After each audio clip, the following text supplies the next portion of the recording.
to even come to one of these type of events, you have to believe in dialogue. You have to be willing to entertain the dialogue. And you have to have a perspective that we are one of many. And the fact that you're all here today, and the theme that we have, the fact that a major world religions conference has come together and is pondering how to keep faith alive in contemporary society really reflects the crisis, I think, that has struck the world's major religions. Across all traditions, the critics of organized religion have become increasingly vocal in their pointed commentary about what they see as wrong with our gurdwaras, our temples, our mandirs, our churches, our mosques, our synagogues. Religious orders are seen as hopelessly out of touch with the current reality in society. They're increasingly treated as a quaint legacy of our grandparents' beliefs and considered largely irrelevant for our grandchildren's future. Scandals around the world have eroded the moral authority of religious figures to lead their masses through traditions that are largely seen as dogmatic and hollow by many. Spirituality is said to have been divorced from religion. More and more Canadians, and many of our friends and our family members, claim to be unaffiliated with any religious tradition, but they still believe in a higher power and its unseen hand. Religion is actually, if you think about it, amongst our oldest human traditions, older than any country, corporation, or any organization, but it's largely seen to have failed in responding to what we see all around us as the most accelerated and profound changes in the history of humanity. So when you take a look at society all around us and the world, it looks like the world has changed at almost every level. Our families are getting smaller, our family ties are diminishing. We're having fewer kids than our parents and our grandparents did. Most people in Canada and around the world now speak English as their first language, and even if it's not their first language, it's become the de facto global language. Unfortunately, 80% of the world's languages are on the verge of extinction within the next generation. Our dress codes and greetings are becoming increasingly informal. I hate wearing a tie. I say, hey, how's it going, rather than pleasure to meet you, right? Or look at the emails, yo, what up? The formality is diminishing. My grandparents will probably be the last people in my family who will never wear Western clothes. We use technologies that only 50 years ago would have been considered witchcraft and magic. I consider those of you that have an iPod. If I had an iPod with Google Earth 500 years ago, I could probably run the world. Just think of what we have and what is at our fingertips now. What 3-year-old kids play with was unfathomable a generation ago.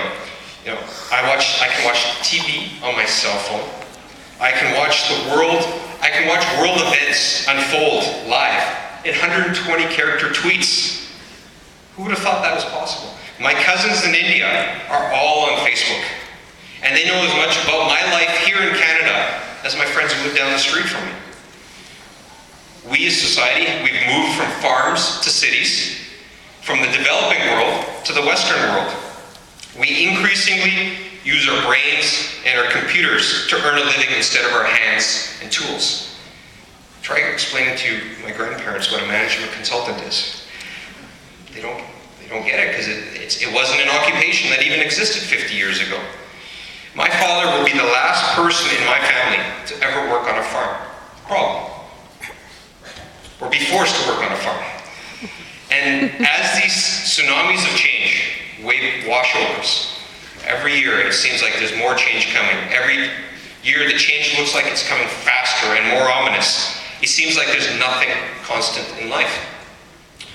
But when you step back and you think and you ponder and you reflect, like all the speakers today have encouraged us to do, and we start really looking at what's going on in the world, in many ways the world is actually the same. In many ways nothing's really changed. The world is still at war. Government oppression and tyranny is still widespread. Materiality still drives most of human behavior. Most of us are still addicted to power, glory, a comfortable life. We still want the biggest house, the finest clothes, and the best looking mate. Actually, I'm doing pretty good all through this. We're still green with envy at our neighbor's possessions. So hundreds of years have gone by. Humanity has been around for millennium, and we're still, as this fifth Sikh guru, the Sikh prophet, Guru Arjan, remarked 4 centuries ago, tastes and pleasures, conflicts and jealousy, the intoxication of materiality. We're still attached to these, and the jewel of human life is wasted. So every faith believes in the sanctity of human life. Every faith believes we're here for a purpose, that there's something bigger to life than the acquisition of all of these material things. So, time has come, centuries have changed, but all those human forces are still the same. We're still primal beings, we're still animals, we're still dog eat dog. A good definition I heard of what does it mean to be rich? What's the definition of being rich? Well, it's making 10% more than your brother-in-law. We all want to be a little bit big more than anybody else. It doesn't matter if I'm living in the nicest house in town. My neighbor has he has a 5 Series BMW. I have to have a 7 Series. That race, that perpetual staircase, we're always climbing up. That was there 500 years ago, that was there 1,000 years ago, and is still there today. But more optimistically, we also retain a deep desire for real peace and happiness in our lives. We continue to drive towards improving ourselves and our lot in life. There's a whole study in business called continuous improvement. As humans, we're always trying to move forward and trying to, how can I get better in whatever aspect of my life I choose to focus on. We still ponder the big questions in life. Who am I? Why am I here? What am I trying to do with my life? We humans, simply put, still long to be a part of something bigger than ourselves. And all the scientific and technological progress in the world still can't help us answer these questions. In fact, in most instances, it's all of this progress that's distracted us from even asking these questions. Most of the time, we're so busy in our day-to-day lives, and modern life has gone so busy, how often do we actually have the time to ponder, to reflect, to ask those big questions of ourselves? And even more importantly, how often do we actually sit down and say, well, how am I doing? Dr. feels like saying that. How's that working out for you? So I believe the role of faith in today's world is to help fill this gap between where we are now and what we aspire to be. It can give us a sense of meaning in a meaningless world. It can help us to understand, or at least accept, a world that seems beyond comprehension. Our faith reminds us about the sanctity and the spirituality of every life form. Our faith provides us with a shoulder to lean and to cry on in times of need. From our religious traditions, all of them, we gain a collective sense of belonging, a sense of inclusion, and a sense of positive reinforcement. The teachings of our collective prophets give us a sense of purpose in our life, and they inspire us to realize that the presence of the Creator is within each one of us. In a world where ethics and morality seem to be sliding down a slippery slope of relativity, well, at least I'm better than that guy. At least I didn't steal as much as that person did. We're down that slippery slope where as long as we're better than the other person, we're doing okay. Our faiths instill us with an absolute moral and values-based framework that can guide us through life's big decisions and the small decisions. Our faith provides us with a sense of harmony, a sense of peace, and a sense of balance. However, even with this great need for spiritual direction, even when all of us are watching Oprah and reading Eckhart Tolle and going to self-help gurus and buying their tapes and self-help books, even with all of that need and that genuine deep down desire to be part of something bigger, our religious groups have not generally risen to the task. I look at my own community and I look at, all I have to do is go to a prayer service at a gurdwara, and I look at the age of the people there. And I look at the number of people there, and it's dwindling. And most of them there's very few young people attracted to faith.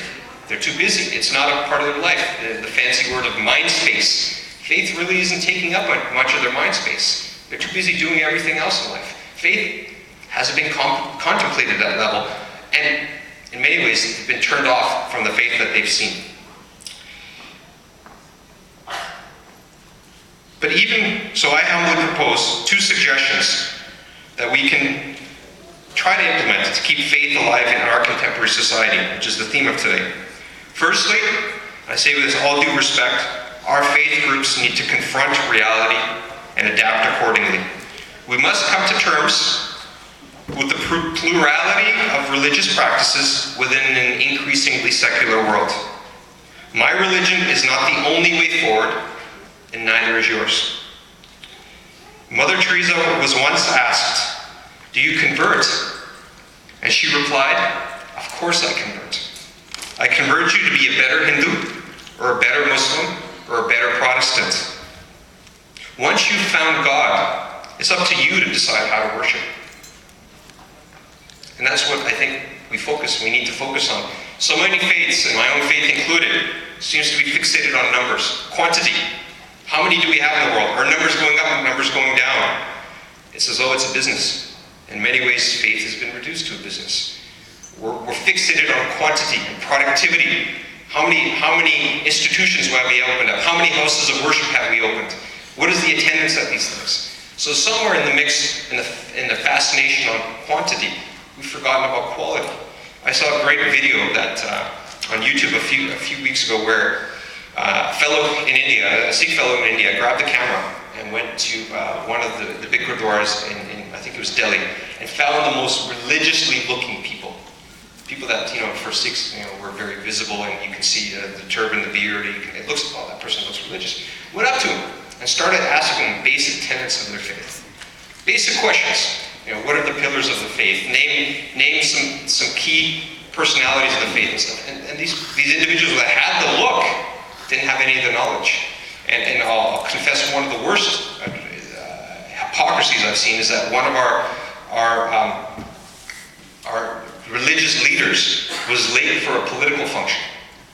This is one of the people that we look to for guidance, was late for a political function. He was in the backseat, he had his driver taking him. This was in Punjab. And the driver was speeding along and he hit somebody. And they didn't stop because they were late for a political function.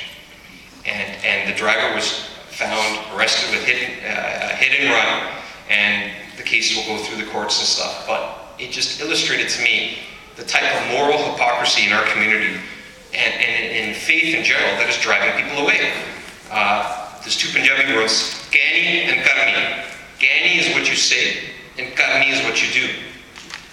When there's a difference between those 2 things, people are going to see through that hypocrisy, and people are going to choose to check out. Maybe 50 years ago, you didn't have an option. You had to go.